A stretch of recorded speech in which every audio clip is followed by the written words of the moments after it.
భారతదేశంలో 34 ఇయర్స్ ఆర్థిక సంస్కరణలు ప్రారంభించి అంత మునుపు మనకు ఢిల్లీ రాజధాని బ్రిటిష్ పాలన, 3 ప్రెసిడెన్సీస్ మెడ్రాస్, కలకత్తా, ముంబై, ఈ ప్రెసిడెన్సీస్ అన్నీ ఉండేటివి. మెడ్రాస్ ప్రెసిడెన్సీ ఇవన్నీ ఉండేటివి. అవి మెగా సిటీస్ మనకు.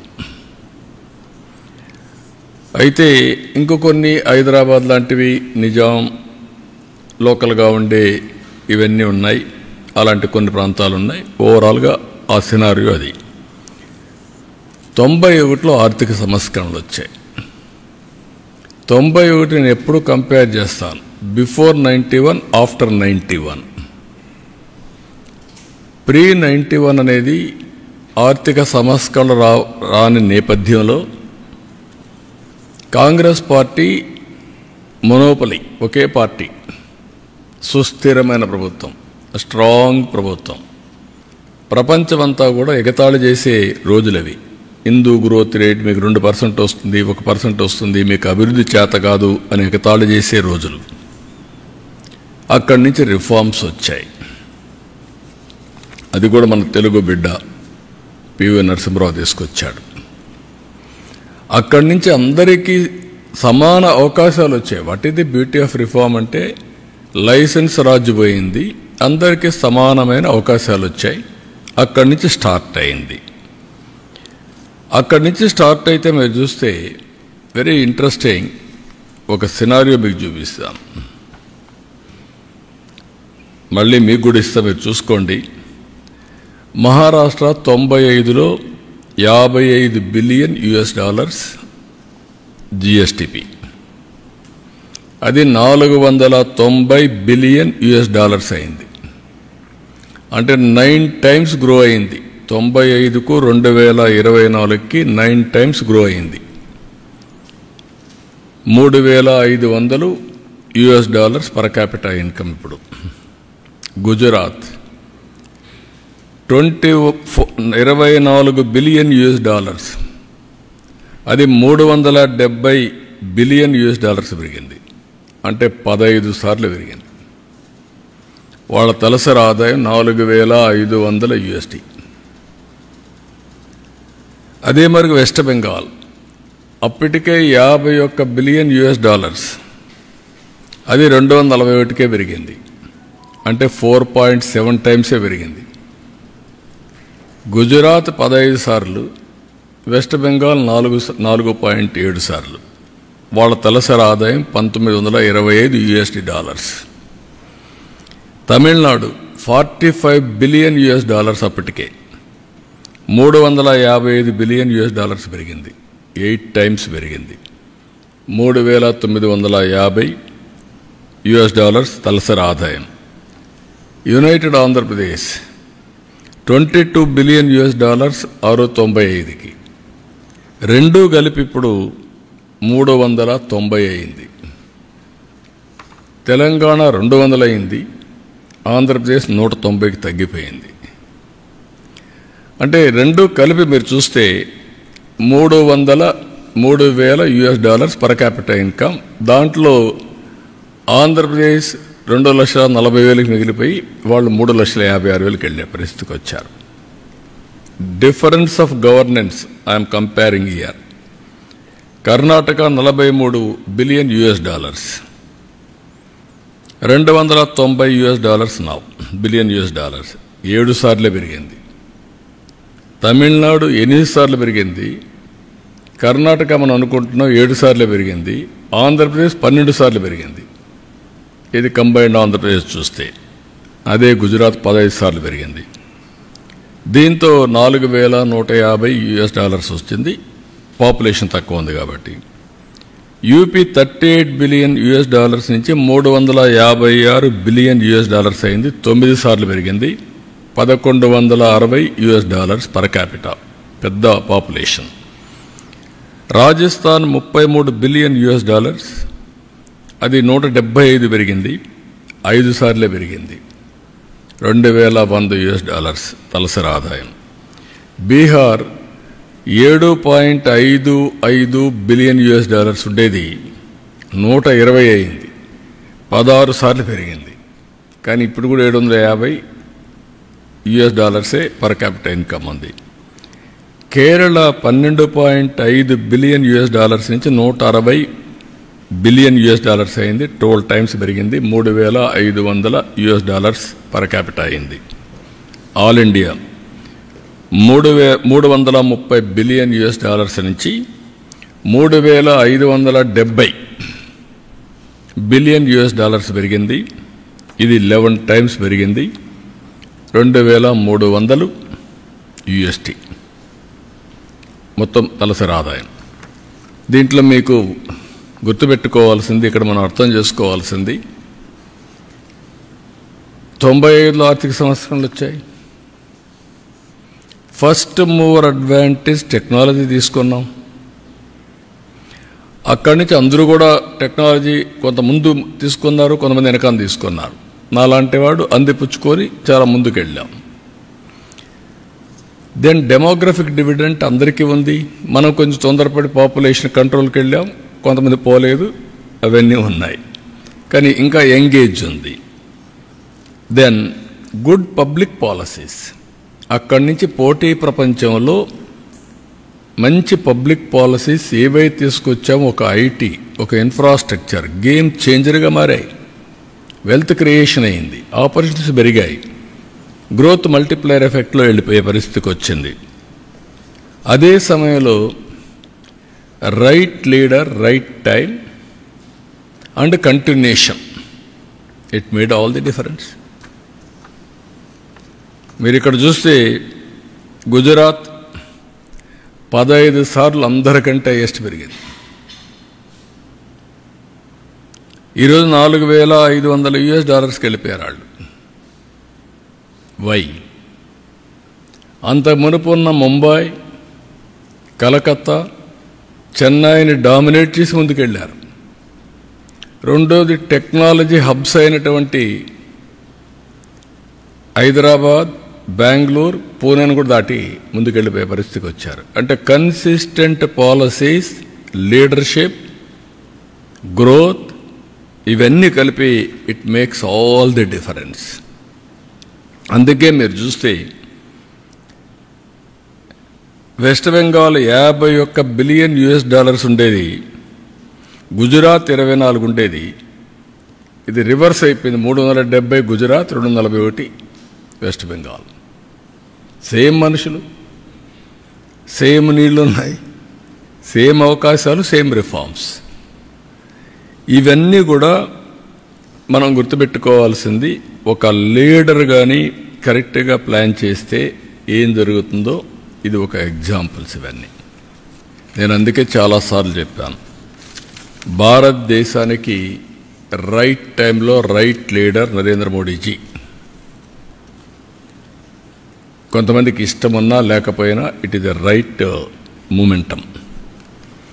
అలాంటి లీడర్షిప్ని ఇప్పుడు ఢిల్లీ కూడా ప్రజలు మళ్ళీ ఓట్లేసి గెలిపించారు. ఈ ప్రాసెస్ ఏంటని మన ప్రజలందరూ అర్థం చేసుకోవాల్సింది. కొంతమంది కరప్షన్లో ఇన్వాల్వ్ అవుతారు. ఆటోమేటిక్గా 5 ఏళ్లలో పోయిన్నారు, కొంతమంది 10 ఏళ్లలో పోతున్నారు, కొంతమంది లాంగ్ టర్మ్లో కూడా ఉంటున్నారు, కానీ నష్టపోతున్నారు. కొంతమంది సమిక్షేమం ఇస్తున్నామని బటన్ నొక్కడం, సమిక్షేమ కార్యక్రమాలు ఇస్తున్నామని చెప్పి మాయమాటలు చెప్పడం, దెన్ కరప్షన్ చేయడం. దీంతో ప్రజలు రియలైజ్ అయ్యేదని టైం పట్టచ్చు. 1 టర్మ్ పట్టచ్చు, 2 టర్మ్లు పట్టచ్చు. దెన్ ఎక్కడికక్కడికి ఈ పొలిటికల్ పొల్యూషన్ చేస్తూ వస్తున్నారు. ఎవరైనా మాట్లాడితే ఎదురుదాడి చేయడం, వాళ్ళని అరెస్టులు చేయడం, లేకుంటే వాళ్ళ మీద ఒత్తిడి పెంచడం, సోషల్ మీడియాలో అవమానం చేయడం, ఒక పొల్యూషన్, ఇష్టానుసారంగా మాట్లాడడం, గర్వంతో మాట్లాడడం, హంబుల్నెస్ లేకుండా పోవడం, ఇవన్నీ వచ్చే పరిస్థితికి వచ్చింది. కానీ పర్ఫార్మెన్స్ మాత్రం లేదు. దానికి 2 ఉదాహరణలు ఏపీ అండ్ ఢిల్లీ. సిమిలారిటీస్ కూడా ఉన్నాయి. ఆ రోజు Delhi model of education, what is that model? నేను బాగా చదువు చెప్పిస్తున్నా, ఓకే. హైయర్ ఎడ్యుకేషన్ ఉందా? లేదు. ఆ తర్వాత కాలేజీలు ఉన్నాయా? లేవు. తర్వాత ఉద్యోగాలు ఉన్నాయా? లేవు. రెండోది మహిళా హాస్పిటల్స్, హెల్త్. ఇంటికి నేను మందులు పంపిస్తున్నా, ఓకే, బాగానే ఉంది. సూపర్ స్పెషాలిటీ హాస్పిటల్ ఉందా? లేదు. ఇవన్నీ చేసిన తర్వాత నీళ్లు ఇచ్చే పరిస్థితులు లేరు. డ్రైనేజ్, డ్రింకింగ్ వాటర్ కలిసిపోయే పరిస్థితి వచ్చింది. ఢిల్లీలో ఎక్కడ చూసినా డస్ట్ బేరకపోయి garbage, it is a city of garbage అయింది. మెయిన్ రోడ్లో ఎవరన్నా విఐపీస్ వస్తే, అంబాసిడర్స్ వస్తే, కంట్రీ హెడ్స్ వస్తే మెయిన్ రోడ్లో గార్బేజ్ ఉండే పరిస్థితికి వచ్చింది. Yamuna totally pollution. ఏదైతే ఒక సీజన్లో ఢిల్లీలో pollution highest in the world, most polluted city ఏదైనా ఉందంటే ఢిల్లీ దానికి చిరునామా అనే పరిస్థితికి వచ్చాం. అందుకే నేను మొన్న ఎన్నికల్లో చెప్పాను, it is a total failure model. I'm not criticizing individuals. It is a failure model. ఇట్ సెల్ఫ్ is a failed model. It cannot sustain, it cannot replicate, it cannot be continued.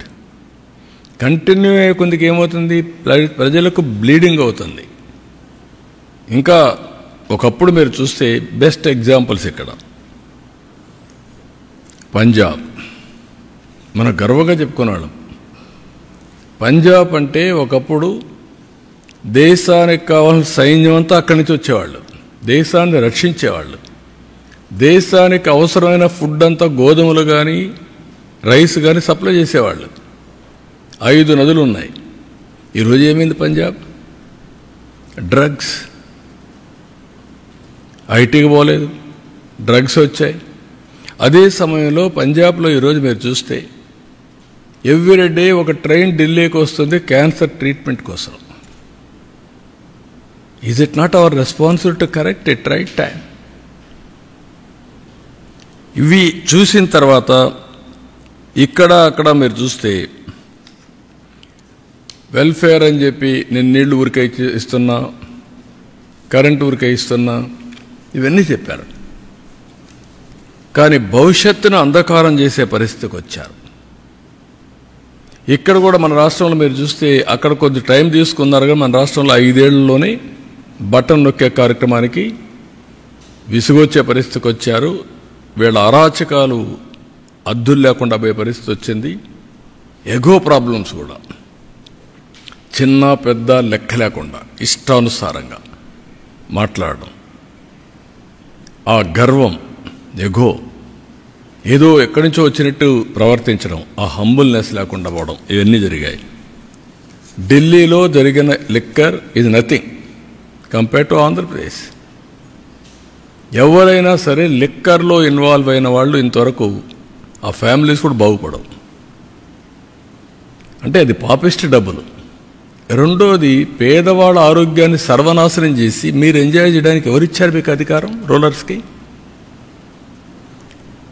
మామూలుగానే లిక్కర్ అనేది నేనున్నప్పుడే ఈఎన్ఏ ఎక్స్ట్రా న్యూట్రల్ ఆల్కహాల్ తయారు చేశాను 2 times neutralise చేయడానికి. ఎందుకు? అందులో ఉండే ఇంప్యూరిటీస్ అన్నీ పోవాలి, కొంతవరకు అనేది అవుతుందని. ఇప్పుడు మీరేం చేశారు? రా లిక్కర్ ఇచ్చే పరిస్థితికి వచ్చారు. టోటల్గా ఆ లిక్కర్ తాగితే ఏమవుతుందో తెలియకుండా కిడ్నీస్ ఫెయిల్ కావడం, చాలా సమస్యలు వచ్చాయి. సిస్టాన్ని మొత్తం సర్వనాశనం చేశారు. డిస్టిలరీస్ లాగేసుకొని డిస్ట్రిబ్యూషన్ అంతా వెళ్ళే చేసి సెకండ్స్ అమ్మి ఆడ నుంచి ఎక్కడ చూసినా ఆన్లైన్ పేమెంట్స్ లేకుండా చేసే పరిస్థితికి వచ్చారు. ఇక్కడ మొన్న చూశారు మీరు ఋషికొండ, దేవతలు అక్కడ ఇది చేశారు, మెడిటేషన్ చేసి అక్కడంతా నివసించిన ప్రదేశం మనం చెప్పుకుంటే ఆ ప్రదేశంలో పోయి ప్యాలెస్ కట్టుకోవాలని, ప్యాలెస్ కట్టి నేను బ్రహ్మాండమైన ప్యాలెస్లు కట్టానని చెప్పుకునే పరిస్థితికి వచ్చారు. అక్కడ కూడా ఢిల్లీలో శేష్ మహల్ ఇదే మరిగా పెద్ద లగ్జూరియస్ ప్యాలెస్ కట్టారు. అక్కడ ప్యాలెస్లోకి పోలేదు, ఇక్కడ ప్యాలెస్లోకి పోలేదు. This is where public are very intelligent. ఇక్కడ మాట్లాడితే ఇప్పుడు కూడా మాట్లాడుతున్నారు. 10 లక్షల కోట్ల రూపాయలు అప్పులు చేసి మేమేదో ఇచ్చాం, మీరు ఇవ్వలేదు అనే మాట్లాడే పరిస్థితికి వచ్చారు. ఎంఆర్ఓ ఆఫీసులు తాకట్టు పెట్టి, లిక్కర్ని 25 ఏళ్ళు తాకట్టు పెట్టి డబ్బులు తీసుకొచ్చి ఇచ్చి మళ్ళా మీరు అవన్నీ మాట్లాడుతుంటే ప్రజలకు గుర్తుండవనుకుంటే ఇది చాలా పొరపాటిది. అందుకే ఇక్కడ కూడా బటన్ నొక్కే కార్యక్రమం సక్సెస్ కాలేదు. ఢిల్లీలో కూడా ఏవైతే ఫెయిల్డ్ మోడల్స్ ఉన్నాయో ఆ మోడల్స్ కూడా ప్రజలు ఆమోదయోగ్యం చెప్పలేదు. 27 ఇయర్స్కి ఆ ప్రభుత్వాన్ని పంపించి చేసే పరిస్థితికి వచ్చారు. కానీ బాధ ఏంటంటే నేను ముందు ఒక డేటా మీకు చూపించాను. ఈ డేటా ప్రకారం ఏం జరిగింది అని చూస్తే యాస్పిరేషన్స్ ఆఫ్ పీపుల్ టోటల్గా ఆవిరైపోయినాయి. కోరుకున్నారు మాకు సంక్షేమం కావాలి, అభివృద్ధి కావాలి, ఉద్యోగాలు కావాలి అని కోరుకున్నారు. ఓటేసిన పాపానికి వీళ్ళు కాటేసే పరిస్థితికి వచ్చారు. వాళ్ళ భవిష్యత్తునే కాటేసే పరిస్థితికి వచ్చారు. ఇప్పుడు దాంతో ఏమైంది? ఈరోజు వీళ్ళందరి భవిష్యత్తు చూస్తే వాల్యూ ఆఫ్ టైం నిన్న రాదు, 1 సంవత్సరం టైం పోయినాక రాదు. విలువైన కాలాన్ని పోగొట్టుకున్నాం. దాన్ని రికవర్ చేయాలంటే ఇంకా చాలా సమయం పడుతుంది. విధ్వంసం చేయడం చాలా సులభం, దాన్ని నిర్మాణాత్మకంగా పనిచేయడం చాలా కష్టం. ప్రతి ఒక్కరూ మాట్లాడుతూ ఉంటారు, ఇవన్నీ ఎక్కడ అవుతాయి, మాకెందుకు ఇవన్నీ వస్తాయి.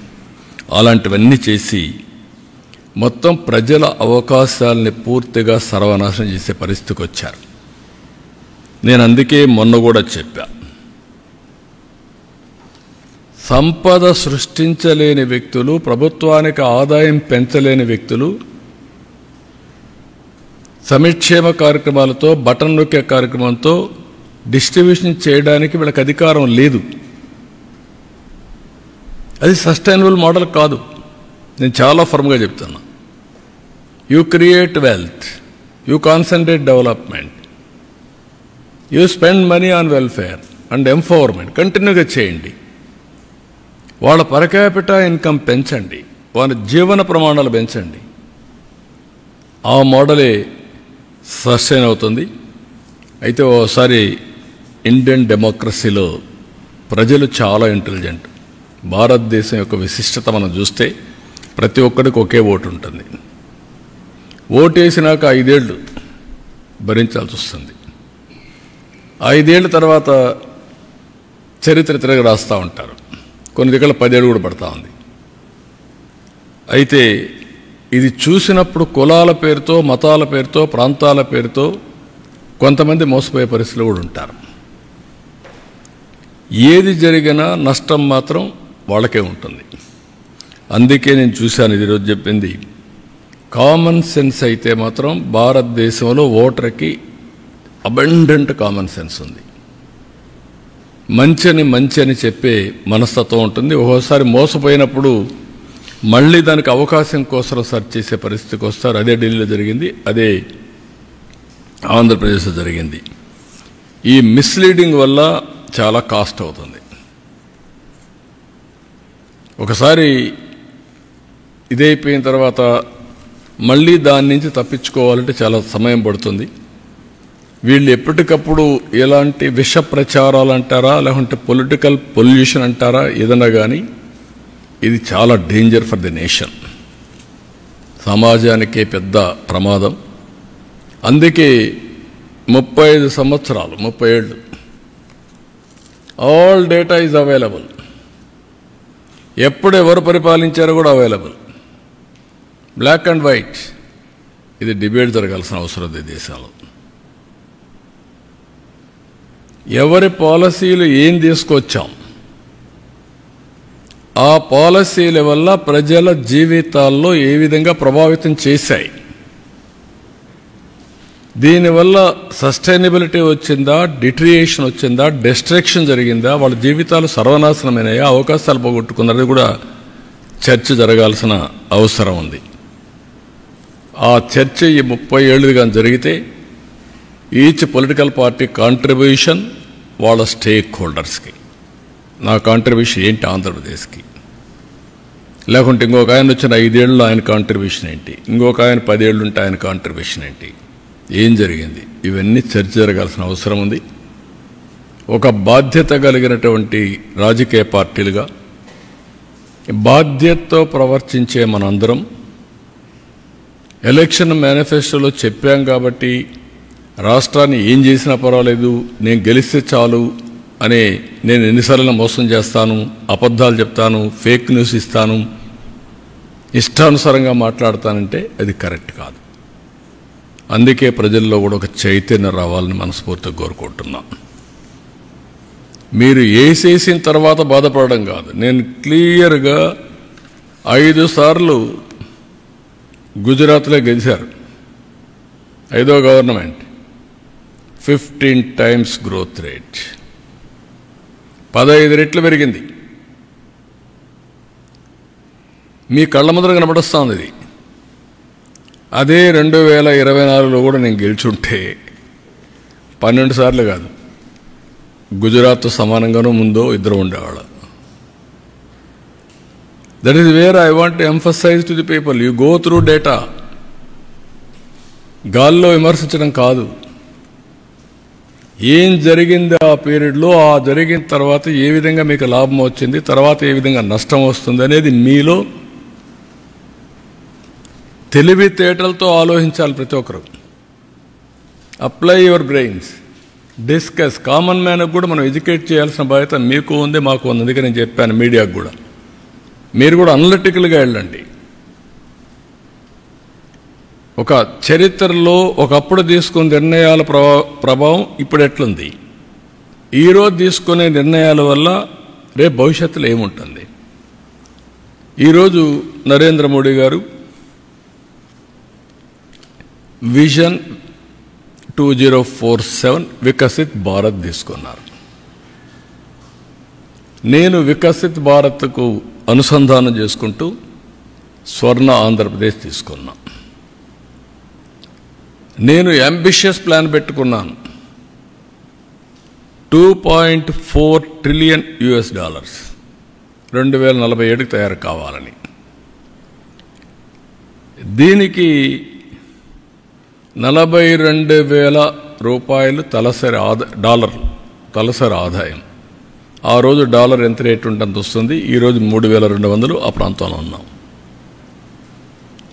గవర్నమెంట్ దీనికి 14 నుంచి 15% గ్రోత్ రేట్ రావాలి. ఆంధ్రప్రదేశ్లో 15% రావాలి. పోయిన 5 సంవత్సరాలు తెలుగుదేశం పార్టీ టైంలో 13.5 వచ్చాం. వీళ్ళు వచ్చిన తర్వాత 10కి తగ్గిపోయారు. 10.2 వచ్చే పరిస్థితి, 1.5 వచ్చారు. 3% కంటే ఎక్కువ డిఫరెన్స్ ఉంది. ఆ 3% ఎంత వేరియేషన్ వస్తుందో సిఏజిఆర్ మీకు ఎక్స్ప్లెయిన్ చేశాను నేను.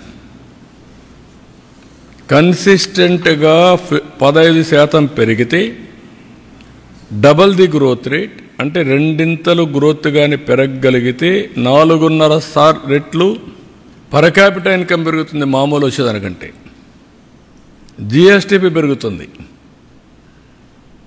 ఇది చాలామందికి ఇప్పుడు అర్థం కాదు, కానీ ఫీల్ గుడ్ ఫ్యాక్టర్ ఉంటుంది.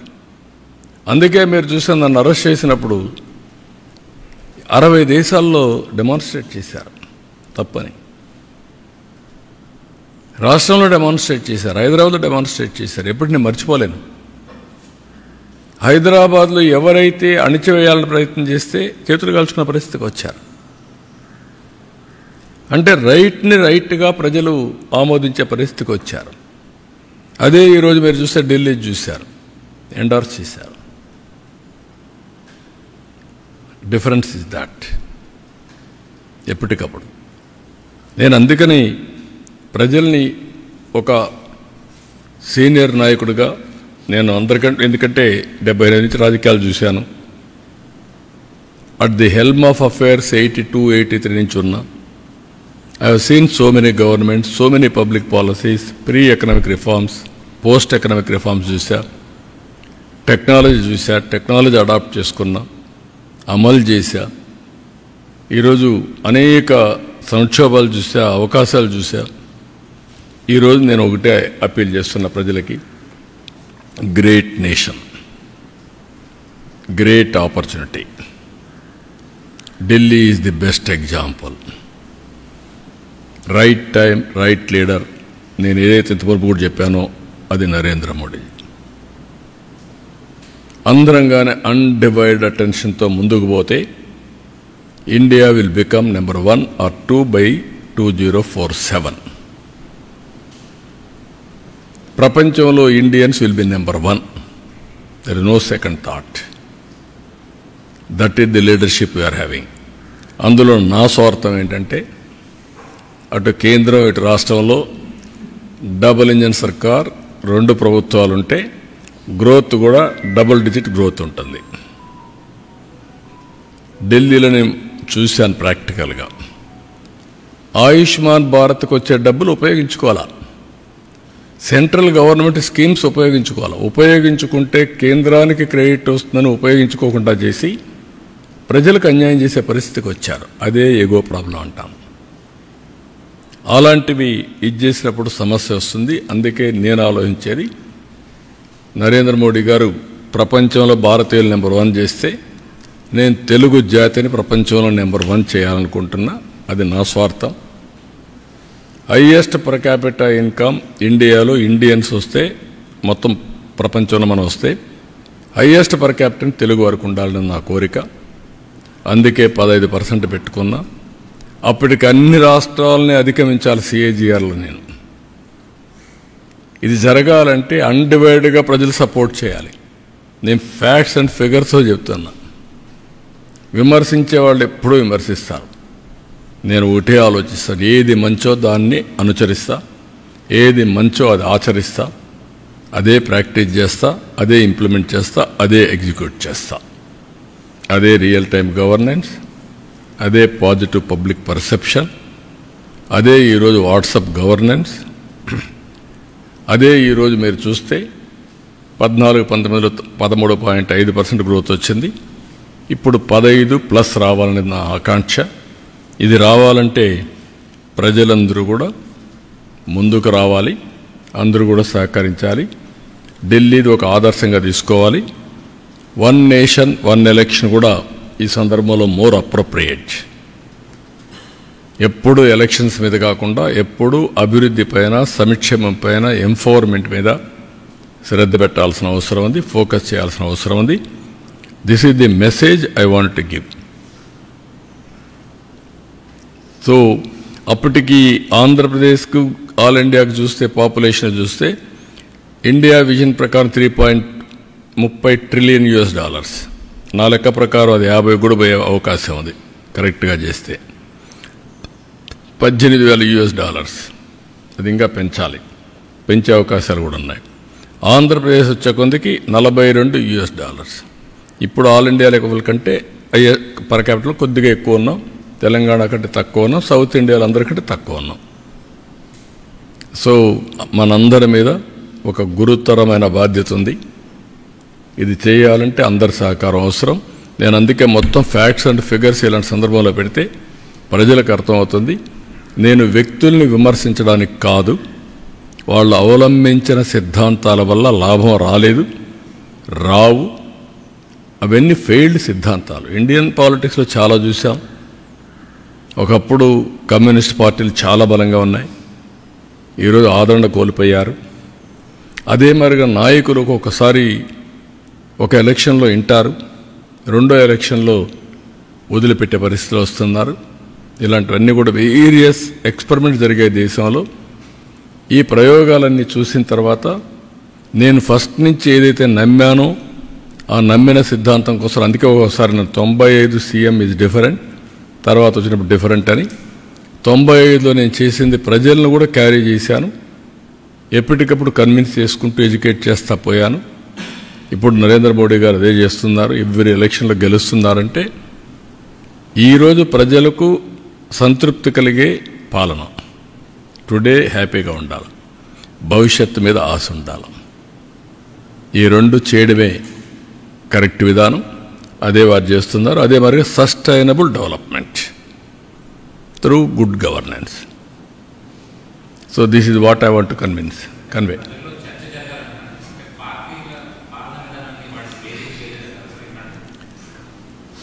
ఇప్పుడు మీరున్నారు, మీరు ఎంత ఇంటలెక్చువల్స్ కదా, అప్పుడప్పుడు రాస్తున్నారు తప్ప ఇది ఒక బాధ్యతతో ప్రజల్లో చైతన్యం తేవాలి అనే ఒక అవేర్నెస్ కార్యక్రమం చేయలేకపోయాం కదా. మనం అందరం ప్రాధాన్యత క్రమంలో వెళ్ళిపోతూ ఉంటాం. నాకు ఈరోజు ఒక ఆలోచన వచ్చింది. ఇప్పుడు నీతి ఆయోగ్ ఉంది, ఆ బాడీ ఈ పని చేయాల, ఇండియాలో పోటీ పెట్టాలి అందరికీ. ఇప్పుడు ఏమంటున్నాం, తప్పడం లేదు, అదర్ పార్టీస్ సంక్షేమం ఇస్తాం, అందరూ మనం కూడా ఇవ్వాలంటున్నాం. ఇవ్వాలి, సంక్షేమం ఇవ్వాలంటే అప్పులు చేసి ఇవ్వడం కాదు, సంపద సృష్టించి ఇవ్వాలి. ఈ విషయాలు మనం చెప్తున్నాం. అందుకే మొన్న నేను చెప్పిన తర్వాత వన్ సైడ్ ఎలక్షన్స్ అయినాయి, 93% స్ట్రైక్ రేట్. అది తీసుకెళ్ళగలిగాం, ఆ పొలిటికల్ అవేర్నెస్ తెచ్చాం. అది ఒకరోజు చేస్తే సరిపోదు. కామన్ మ్యాన్ యాస్పిరేషన్స్ ఉన్నాయి, పొలిటికల్ పార్టీ కార్యకర్తలకు యాస్పిరేషన్స్ ఉన్నాయి. ఆ యాస్పిరేషన్స్ నేను ఫుల్ఫిల్ చేయాలి, ఎడ్యుకేట్ చేయాలి, కన్సిస్టెంట్గా చెప్పాలి. ముఖ్యమంత్రి కానప్పుడు నాకు అన్ని పాజిటివ్ పాయింట్స్ ఉంటాయి.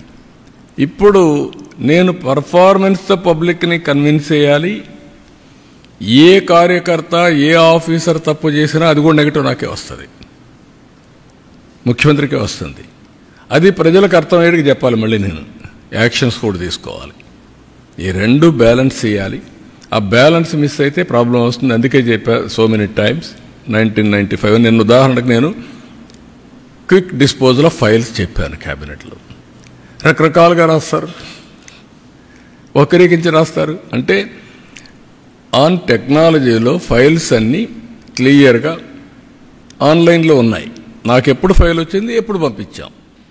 ఇది సమర్థత బేరే చేయడం కాదు, ఇది క్విక్ డిస్పోజల్ ఆఫ్ ఫైల్స్. దాంట్లోనే నాకు వచ్చేటి ఎక్కువ ఫైల్స్ వచ్చాయి. నా తర్వాత హెచ్ఆర్ మినిస్టర్కి ఎక్కువ ఫైల్స్ వస్తాయి, ఎడ్యుకేషన్లో ఎక్కువ వస్తూ ఉంటాయి. ఆ తర్వాత మూడో మంత్రి ఎవరో ఉన్నారు. ఇవన్నీ చూసిన తర్వాత నేను బేరే చేసిన తర్వాత నేను ఏం చెప్పానంటే మంత్రులందరికీ, ఎంత త్వరితగతిన మీరు ఫైల్స్ డిస్పోజ్ చేస్తే మనకు ఫలితాలు కూడా మెండుగా ఉంటాయి. ఇది మెజరబుల్. మీరు అందరూ టీమ్గా పనిచేయండి. నేను ఇది కూడా చూస్తున్నాను. రేపు రాబోయే రోజుల్లో every file will be online. ఆన్లైన్లో ఉంటే ప్రతి ఒక్క అధికారిని నేను రేపు అడిగే పరిస్థితి వస్తుంది బేరీ చేయడానికి.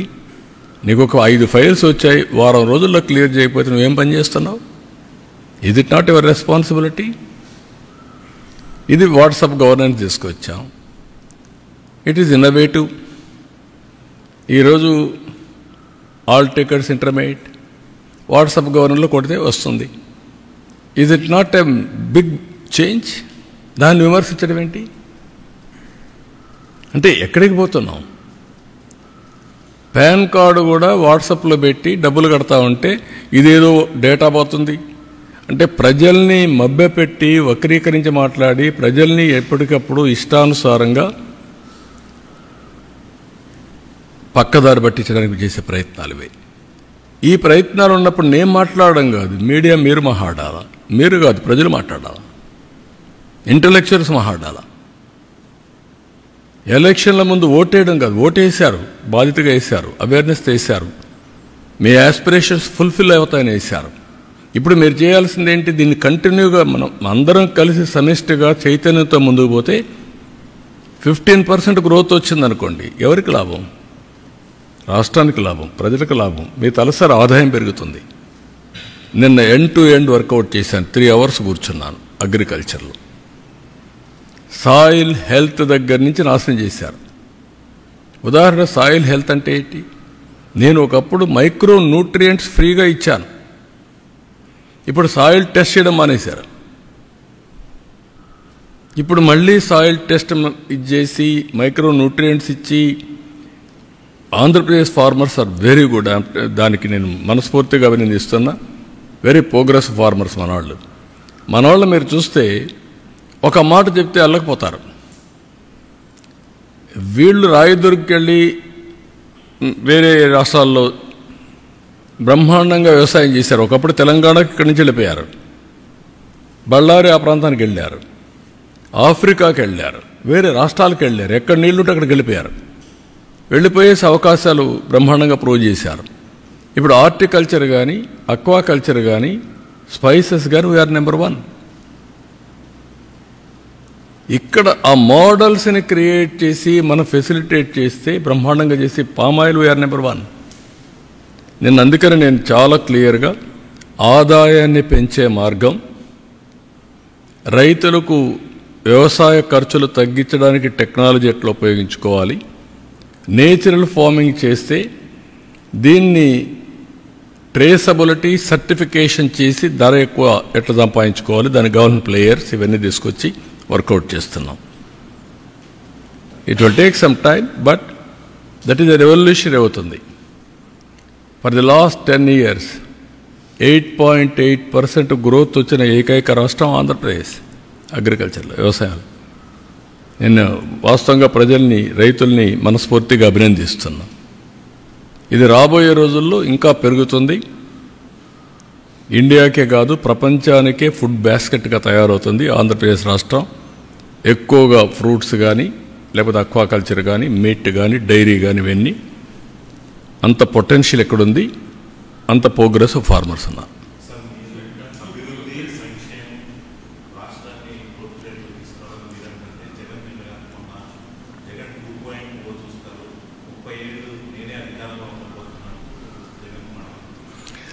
అదే నేను చెప్పేది. ఇప్పుడు ఆ గర్వం అనేది ఇప్పుడు ఢిల్లీ కూడా జరిగింది.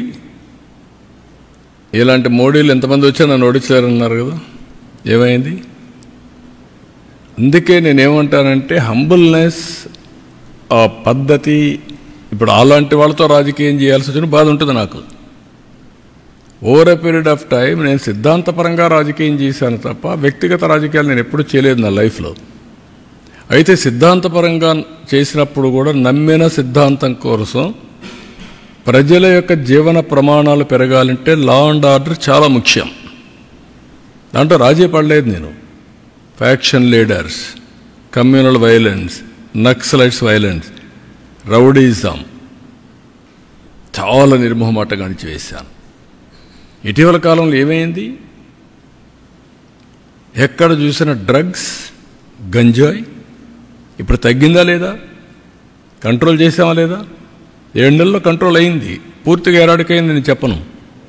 నేను ఇప్పుడు కూడా చెప్తున్నా మళ్ళీ, ఈ రాష్ట్రంలో ఎవరైనా గంజాయి పండిస్తే మాత్రం అది లాస్ట్ డే. ఎవరైనా ఆడబిడ్డల జోలికి వస్తే లాస్ట్ డే. గుర్తుపెట్టుకోండి, ఫర్మ్గా ఉంటాం, డిటర్మెంట్గా ఉంటాం. ఒకరోజు తప్పించుకుంటావు కానీ నువ్వు మళ్ళీ తప్పించుకోలేవు. వడ్డీతో సహా చెల్లించే పరిస్థితి వస్తుంది ఎవరికైనా సరే. Be responsible citizen.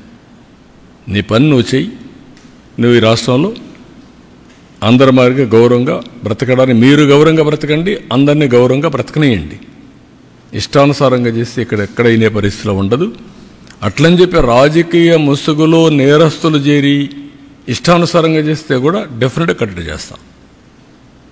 అది చేయకపోతే కూడా తప్పే అవుతుంది.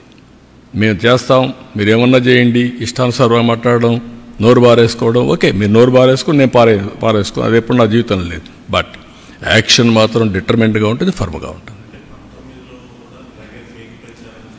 నేనేమంటానంటే అప్పుడు అందుకే 95 సీఎం అన్నాను. నరేంద్ర మోడీ గారి పైన ఎంత ప్రచారాలు చేస్తున్నారు, ఏమైంది?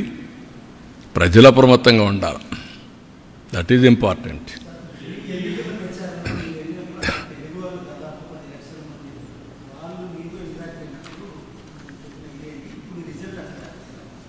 నేననేదంటే నేను పోయిన దానికి వచ్చిందనేది కాదు. ఇది బీ క్లియర్, మీరందరూ గుర్తుపెట్టుకోవాలి. ప్రధానమంత్రి నరేంద్ర మోడీ గారి పైన నమ్మకం ఇది. ఆయన అవలంబించే మోడల్ ఈజ్ రైట్ మోడల్ అని ప్రజలు విశ్వసిస్తున్నారు. అందుకే 3 సార్లు గెలిచారు. గుజరాత్లో 5 సార్లు గెలిచారు. ఆ నమ్మకం అనేది అక్కడ ప్రజల్లో చైతన్యవంతమైన ప్రజానీకం. ఇప్పుడు మీరు అడుగుతున్నారు, అక్కడ మళ్ళీ వేరే వాళ్ళు గెలుస్తారని నమ్మరు. ఆయనకి ఇప్పుడే డౌట్, మళ్ళీ 2.0 వస్తానన్నాడు. అంటే మీకు ఇప్పటి నుంచే మళ్ళీ ఫియర్ సైకో స్టార్ట్ అయిపోతా ఉంది. వాడు వస్తే ఏమవుతుంది, మళ్ళీ నిద్రపోతామా లేదా, ఏమైపోతాం అంటే దాంతో మనం ఇంకొంచెం నర్వస్ అయ్యి ఇంకా ఎక్కువ తప్పులు చేయాలని చూస్తాం. I'm not interested in that. I want deal firmly everybody equally. కాబట్టి మీరు అన్ని దాంట్లో ఒకటే గుర్తుపెట్టుకోవాల్సింది ఏంటంటే, model is same, people are different, but ultimately every citizen is thinking same. యూనిఫామ్గా అదే ఆలోచిస్తాడు. ఓసారి మోసపోతారు. మోసగాళ్ళు ఉన్న దగ్గర మోసపోతారు. మోసగాళ్ళు లేకపోతే కొంచెం స్ట్రైట్గా పోతూ ఉంటారు. అది వచ్చి దాన్ని ఇప్పుడు ఎక్స్ట్రా ఎఫర్ట్ పెట్టాలి. ఇక్కడ ఈ పొలిటికల్ పొల్యూషన్కి ఈ ఇంటర్నెట్లో పెట్టే, సోషల్ మీడియాలో పెట్టేదంటే నేను ఎక్స్ట్రా ఎఫర్ట్ పెట్టాలి everyday. That is biggest task. నేను అందరికంటే బాగా పనిచేసి సంపద సృష్టిస్తానని చెప్తున్నాను. నీ సంపద ఎవరికి కావాలి? నువ్వు కక్ష తీర్చుకో, లేకపోతే నన్ను తిట్టు అంటే నేను ఎక్కడ తిట్టగలుగుతాను? అవన్నీ రాజకీయాల్లోకి వచ్చింది పబ్లిక్ని తిట్టడానికో లేకుంటే ఇచ్చేయడానికి కాదు కదా. దుర్మార్గుల్ని హ్యాండిల్ చేయాలి. No question of compromise. అవినీతి పరులు గుండెల్లో నిద్రపోవాలి. No question. At the same time political victimization ఏం రాలా. నా life is not meant for that. కానీ అండర్ ఎస్టిమేట్ చేసి నాతో ఆడుకోవచ్చు అనుకుంటే మాత్రం నేను కూడా ఒక్కొక్కసారి మోసపోతాను, కానీ ఎప్పుడు మోసపోను. అప్రమత్తంగా ఉంటే ఎవడు ఎక్కడ పెట్టాలో అందరిని అక్కడ పెడతాం. ఓకే.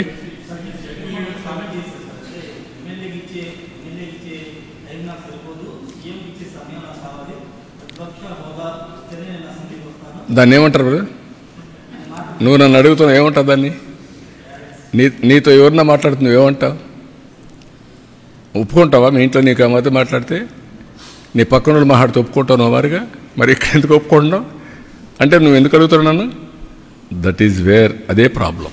మీకు అక్కడే చెప్పాలా మీకు ధైర్యం ఉంటే. ఏమయ్యా నీకు ఎమ్మెల్యేగా ఓటేశారు, ఎంపీగా ఓటేస్తే ఎంపీగా ఉంటాడు తప్ప ప్రతిపక్ష స్థానానికి వేయకపోతే నాకు ప్రతిపక్ష స్థానం ఇవ్వాలి, పీఎంతో సమానంగా ఇవ్వాలంటే ఎందుకు ఇస్తారండి?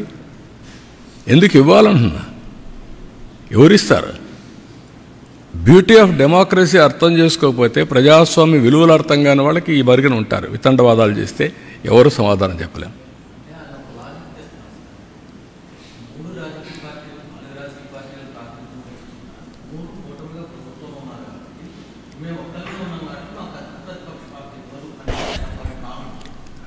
నీ భావన ఆయన భావన కాదు కావాల్సింది, ప్రజల భావన, ప్రజాస్వామ్య విలువలు, ప్రజల భావన. నేను ఎగతాళి చేయడం లేదు. We will respect people. మీరు పేపర్లో రాసినా వాస్తవం ఉంటే నేను వింటాను. ఇష్ట ప్రకారం రాస్తే నేను వినకపోవచ్చు, చదవకపోవచ్చు. అదే సమయంలో నేను నీ మీద బురద జల్లేస్తాను, గుడ్డగాల్చి ముఖానేస్తా, కడుక్కొని ఎవ్రీడే కుదరదు. I have to say very emphatically. Damage చేస్తాను, ఇదే మరి చేస్తాను అంటే కుదరదు. That is where I'm saying. డెమోక్రసీలో ఎందుకంటే నేను ముఖ్యమంత్రి స్థానంలో కూర్చుంటాను, నాకు ఓట్లు వేసారంటే ఎట్ అవుతుందండి? Be clear. ఒక ప్రైమ్ మినిస్టర్ని, ఒక ప్రెసిడెంట్ని, లేకుంటే ఒక చీఫ్ మినిస్టర్ని ఎన్నుకునేది ఆ రాజకీయ పార్టీకి ఓట్లు వేసినప్పుడు వస్తారు. 1/10 ఓట్లుంటే ప్రతిపక్ష స్థానం ఇస్తారు. మెంబర్స్ని పెట్టుకొని ప్రపోర్షనేట్గా టైం ఇస్తారు. అది ఇప్పుడు ఎస్టాబ్లిష్ చేయలే. మనతోనే రాజకీయాలు రాలా, మనతోనే కొత్త ఇది రాలా. ఎప్పటి నుంచో ఉండే సాంప్రదాయాలు ఇవన్నీ. ఢిల్లీ పార్లమెంట్లో సేమ్ థింగ్ ఫాలో అవుతున్నారు, మన అసెంబ్లీలో సేమ్ థింగ్ ఫాలో అవుతున్నాం. కడాన మీరు పేపర్లు, ఇప్పుడు అన్ని పేపర్లు వస్తారు అక్కడికి, టీవీలు. 5 సంవత్సరాలు కొన్ని పేపర్లు రానిచ్చారా? టీవీలు రానిచ్చారా? మీరు విలువ గురించి మాట్లాడడం ఏంటి? We will maintain that values, but exploitation అంటే మాత్రం కుదరదు. నేను I'm very firm on that.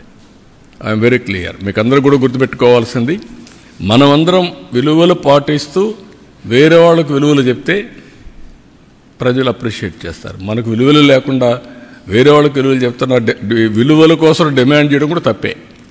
అదే జరుగుతుంది ఇప్పుడు ఈ రాష్ట్రాల్లో. నేను అందుకే ఆ మాట చెప్పాక వాళ్ళు పడుతున్నారు కాబట్టి నాకు ఎందుకని నేను చెప్పలా. కాదు, అలాంటి వాళ్ళు విలువలు మాట్లాడడం ఎందుకంటున్నా. ఓకే అమ్మా, థ్యాంక్ యూ.